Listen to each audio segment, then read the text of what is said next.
Salam. Salam. Semangat sedikit. Bicara memberi, bicara menabur. Ada pikiran yang berkecamuk, ada hati yang berkecamuk. Karena ada hati yang dipulihkan, ada pikiran yang dipulihkan, ada hati yang belum dipulihkan, ada pikiran yang belum dipulihkan. Jadi bisa salah pengertian kepada orang-orang yang belum dipulihkan pikiran dan hatinya. Kalau kita melihat petani ya, harus menabur benih, tujuannya untuk bisa panen. Kalau kita lihat di Kejadian 8 ayat 22, selama bumi ini masih ada, terus ada menabur, menuai, dingin dan panas. Dan Kejadian 26 ayat 12 itu Ishak menabur, di situ dia menuai. Ada orang yang berkata, ya sepakat. Ada orang yang berkata, untuk orang tertentu. Ada orang yang menabur, memberi kepada bukan pendetanya, bahkan gak kenal ya, tapi hatinya digerakkan untuk menabur. Ada orang yang tidak mau nabur, sudah itu pendetanya, dia melayani, dia mendoakan, tapi gak mau menabur. Karena pikiran orang beda-beda. Makanya dari awal tadi ada pikiran yang sudah dipulihkan, ada hati yang sudah dipulihkan, ada pikiran yang belum dipulihkan, ada hati yang belum dipulihkan.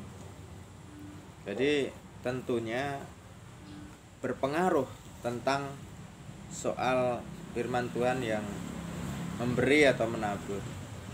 Gitu. Ada orang yang sangat sederhana, ya bajunya sederhana, kehidupannya sederhana, tapi dia setia menabur. Ada orang yang kaya, berkecukupan, tapi gak mau menabur. Ya kalau ibadah di rumahnya mungkin hanya ubi rebus ya. Nah, di mana letak kesalahannya? Bahkan ada pendetanya atau gembalanya disalah-salahkan.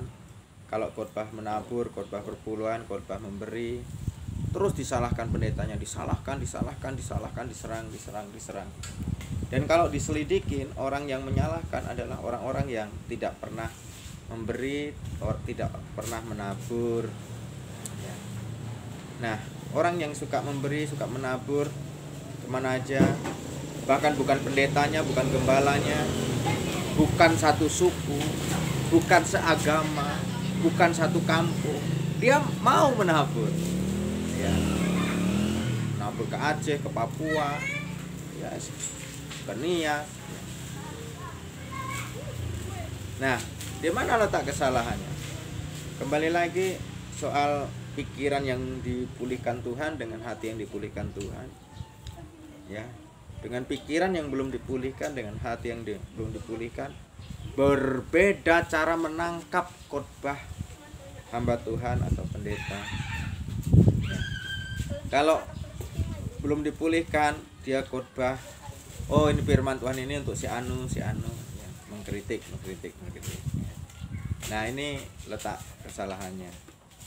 Jadi kalau kita mau melihat pemulihan atau belum dipulihkan ya, lihatlah bagaimana cara dia berbuah atau menanggapi setiap khotbah atau firman Tuhan. Ya itu saja guys, salam semangat, Tuhan memberkati. Karena apapun yang kau tabur, jagung atau duren atau kelapa pasti berbuah. Atau uang atau kesehatan, engkau yang rajin olahraga pasti sehat, yang rajin makan makanan sehat ya pasti sehat.